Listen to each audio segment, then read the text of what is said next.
That's actually wait. What is your denomination? What is your denomination? Why does that matter? Well, what if you're wrong? I am Catholic. I converted to Catholicism. Well, what if you're wrong? I've considered that a lot. Well, what if you're wrong? You're really wrong. I've considered that. That's like the worst type of wrong. Because forget everything that happens on earth. You're like eternally right if you're wrong on that. It's so like, what? For being Catholic? You'll go to some other hell or some other dimension of, I don't know. Wouldn't that be like the worst thing in the world to be wrong about? Probably more important than the abortion thing. Is who the big man in the sky is. This is why I referenced earlier. It's called Pascal's wager. This is why it's stupid to think like, well, what if I'm wrong about this particular thing? Because you have to assign probabilities. But what you're doing is you just like you're making these judgments of, well, it's consciousness somewhere 20, 24 weeks. If you're driving and it's a dark road at the end of the night and you're tired and you see a shadow in the middle of the road and you're like, that could be a small child. Or it could just be a shadow coming off the tree. Yep, and in your world, running over the shadow is the same thing as running over the child. No, in our world, you avoid running it over. Well, because if you wait a minute, won't the child run across the road and the shadow will become the child? And you investigate to make sure you're not running a child. In your world, and the view you're taking is, screw it, I'm going to speed up and I'm going to go through the shadow and just hope to God it's a shadow and it's not a child. What if you're wrong? It's a reckless decision. Yeah, what if you're wrong? What if I am wrong? If someone can prove, hey Destiny, if you or someone can prove me wrong, I will happily. Well, no, you will learn. Never. But what if you were wrong? No. If someone can prove to me that I'm this curious is not a because you made me deal with the gruesome details of the tens of millions of babies being murdered. So what if you're if wrong? I am wrong, if I am wrong about abortion, and abortion is nothing but removing a clump of cells that has no meaning whatsoever. It's just like removing your appendix, which by the way, majority of people would disagree with because we all seen ultrasounds. Loading. I love how qualified. Okay, well, no, I'm just showing science, right?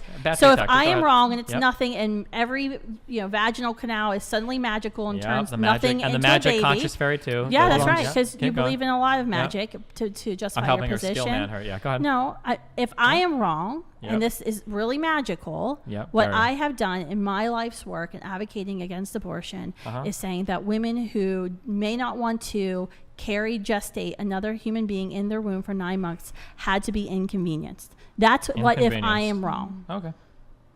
That's absolutely. But if you're wrong, you've just said 60 million 60 people plus are dead in million the United States people alone.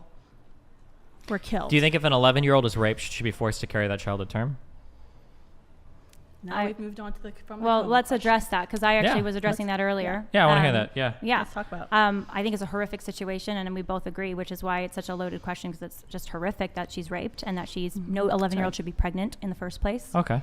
So start with that, and she needs support and care, and the rapist needs to be held accountable, and she needs to be taken out of the vicinity of whoever's abusing her. Yep, true. We all know this. I don't know why we're talking about it, but go ahead. But the solution in that, what is the next step in that, right? What is the next step in that very tragic situation? Yes. It's not to take the life of this innocent, now conceived third party. It's not to end that life. That's not going to unrape the 11-year-old. It's not going to untraumatize the 11-year-old. Right. In fact, it might traumatize her even more. True. And it's forcing the birth. She's still going to have to birth that life. That life doesn't magically come out of her. She's going to have to, if she had an abortion, and usually by the time with a young rape survivor, it's usually into the second trimester, that's going to be a very traumatic act that now kills her baby, and she's still having a birth process just of a dead child. Sure. So then if the 11-year-old gets raped, is pregnant, and is scared, and then she goes to a doctor looking for an abortion, should you charge her with murder? Wait, do you believe? No, do you I don't think agree so, with us, because she's a because victim. If She's a victim so in that Lila case. just said that in a lot of these cases where we see these very tragic circumstances where there's been rape or incest of young children who become pregnant,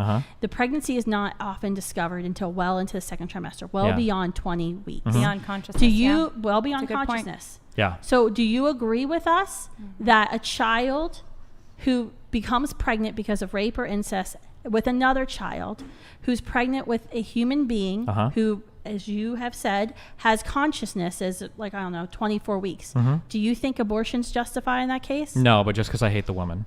So let's say you have the 11-year-old and the 11-year-old goes to, let's say that the 11-year-old goes to Planned Parenthood to have an abortion. You think the 11-year-old should be charged with murder if she tries to abort the child? No, because in that case, she's an 11-year-old who's the victim. victim. You can still charge adolescents with, you don't have to try him as an adult, you can try him as a child. Put him in juvie for like 6 or 7 years. You need to answer the question. Do you agree with us, though? That's the easiest question in the world. No, you shouldn't be allowed to have an abortion. You should not what? No, of course not. If it's already a baby, why the you have an abortion? Just because somebody's young or is going to be dramatically inconvenienced for 7-8 months or whatever doesn't mean you kill a baby. It sounds like that's great. Actually, yeah, but the difference is my position is coherent, and I'm able to buy bullets on that. No, it's very incoherent. I actually want to go back to your position, if that's okay, back to the coma and the consciousness, and explore more. You were saying... Sure. Oh, wait. I just want to clarify. Yeah. Because what I was trying to demonstrate is because you were saying that in your world, if you're wrong, it's the biggest genocide in the history of the fucking universe. It is. And then you were saying, in my world where I'm wrong, some women have been minorly inconvenienced for 9 months. For 9 months, big whoop. But that's not true. In your world, if you're wrong, 11-year-old girls are being convicted of murder or conspiracies to commit murder. Destiny, no one supports that. Yes, if you're an 11-year-old girl. I'm sorry. What 11-year-old girl in America is being convicted of murder? Hold on. I said in your world. In your world where it's illegal to have an abortion and you get punished for it. That's what you wanted. She's a traumatized rape survivor. Who cares? Wait, hold on. So a traumatized 11-year-old can kill a sibling? First of all, whoa. If your 11-year-old is traumatized, could your 11-year-old kill their younger brother? I mean, theoretically, since you like hypotheticals, if there's a case... I do like hypotheticals because, if there's a case by the way, it's not hypothetical that children get raped by adults in the United States and then get pregnant. Yeah, when it's not hypothetical that late-term abortions happen on rape survivors all the time because society says, oh, you should just have an abortion. And I would say that's wrong. But notice how I can very easily... And by the way, Destiny, the only two studies that have been done on rape survivors and abortion show that over 80% of women choose life for their child, and 90% say that they are glad that they did, and over 80% of women say that they regretted the abortion. For the ones that had abortion, they regretted their abortion. You don't care about those numbers, so why bring them up? What are you talking about? If those studies showed the exact opposite, that would have zero impact whatsoever on your position. On my position, but it should. But you're selectively bringing up pieces of information that might support you, but like, who cares? You don't care about that. I want you to go back to the claim you made about women going to jail. It should impact your position because you just said you cared so much about this rape survivor that they should have an abortion, and I was just giving you data to show you that rape survivors actually regret their abortions when they have abortions, and when they don't have abortions they actually are happy that they didn't, and you didn't seem to care about that data. I don't care. That's not relevant to me. I don't care. But you were just arguing from a position of emotion. I'm saying that I'm not arguing from any position of emotion. I am crystal clear, logically considered the entire way. If you go out to get an abortion on a third trimester baby because you were raped as an 11-year-old, then you should be held responsible for a conspiracy to commit murder or whatever the punishment would be. I think we even disagree there, and this is why. That's fine that you do, but I would consistently uphold the law the same way would if an 11-year-old killed her younger sibling, or if the 11-year-old killed somebody else. Now, there might be other aggravating or mitigating circumstances that would change it. Sure, that might be the case, but I'm saying in general, that's where I would start. Much the same if anybody kills anybody, you'd probably start with, bro, that was a murder. Like, let's see what's going on. And we typically start there, yes. But I'm saying that, hold on, but don't accuse me. In a criminal trial, we look at mitigating factors. We look at intent. Accuse me of being wishy-washy. I'm crystal clear on all of this. Can we go to the coma, back to the coma consciousness? Because we've just been like, kind of... Oh, wait, hold on. I'm sorry. Do you believe in puberty?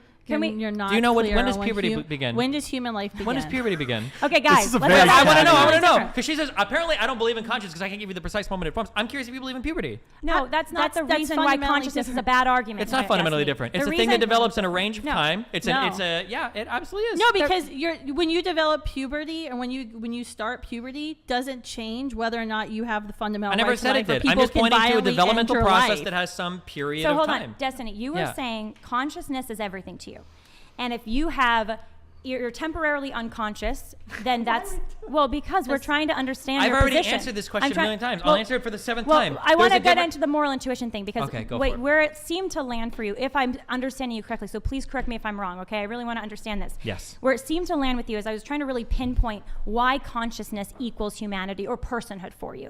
Especially when consciousness is unpredictable. People have differing degrees of it. Some people haven't developed it yet, and they're, I believe, still people. But nevertheless, you say that at this 20 to 24 mark is consciousness, and that's humanity or personhood for the human. All right. So what I want to understand is why. Tell me more why. You mentioned moral intuition earlier. Explain that more. Sure. When I think of all the ways that I could test for life or all the ways that I could destroy life, everything to me seems to revolve around a person having a consciousness. But you know that it's a life before consciousness, no? You admitted that. You admitted that earlier. What do you think I mean when I say a life? You mean a biological human life, no? We all agreed on that. Do you think that's what I mean? I do. Okay. What did you mean? In that case, clarify. I just realized my whole position is wrong because I said a fetus was a biological life. You won. Excellent. You won on definitions. We know we won. Okay. We didn't even need you to tell us. I mean, I think our argument is pretty airtight. And it's not airtight. So that's why yourself. the reason why yourself, I've already then, explained it a million times. All but right, the reason why you're trying to play tricky words with the definitions is because tricky words. it is tricky words. It's alive or it's dead, and it's alive in the womb. I should have a tally mark every time I repeat this. Are you conceding the definition? I consider a person to have personhood at 20 to 24 weeks. That's when consciousness develops, right? So my policy cutoff would be at about 20 weeks. Okay. Why does that matter is what I'm asking. The reason why, and I said why it matters is because when I think of one, how do we consider when the end of life is? The end of life seems to be the cessation of a conscious experience. Why do you have to measure life? Hold on, let him finish. Answer a single fucking question. Sorry, excuse me. Sorry, go ahead. 3 more interruptions. Good that's my guess. Okay. No, that's a good point. I should have listened. Just let him finish. Yeah. So the cessation of a conscious experience seems to be the point at which we say that person is dead. And then when I think of like all the ways that I could replace parts of the body, if I replace the heart, that's probably still a person. The arms, every single thing.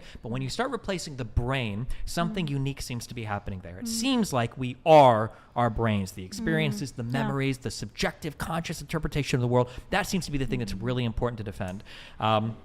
So when I think of like when I'm instructive on like how could I end a life and what is the end of life, none of it revolves around reception to pain, heartbeat, unique DNA. All of it seems to revolve around this conscious experience. And then when I think of like let's even be more abstract. If I try to think of like, what does it mean to create a life? We're talking about AI now, right? When we talk about AI and we talk about creating a life, we're not talking about creating bodies. We're not talking about creating hearts. We're not talking about even creating DNA. What we're really talking about is creating or emulating a conscious experience in a machine. That seems to be the thing that we're defending. When we think about vegans and why vegans defend animals, they're not defending animal bodies, animal hearts, whatever. They're defending the animal's conscious, the sentient conscious experience of the animal. That's why I say if life all ends that way and can be ended that way, that's probably when life begins. Okay. I can't believe I answered the whole thing. Thank you to both of you. I love you. I think perhaps I may be able to answer your question in terms of where the disagreement is here. Because just like a person under anesthetic or a person asleep or a person in a temporary coma that is going to wake up, it would be wrong in all those cases to kill the person, right? I agree. Okay, excellent. So similarly, for a child a few weeks before potential consciousness first can be measured 20 to 24 weeks, in a few weeks, it's a matter of time duration, that child will have consciousness. So in that way, they are very similar. They are not experiencing consciousness, but in a matter of time, they will experience consciousness.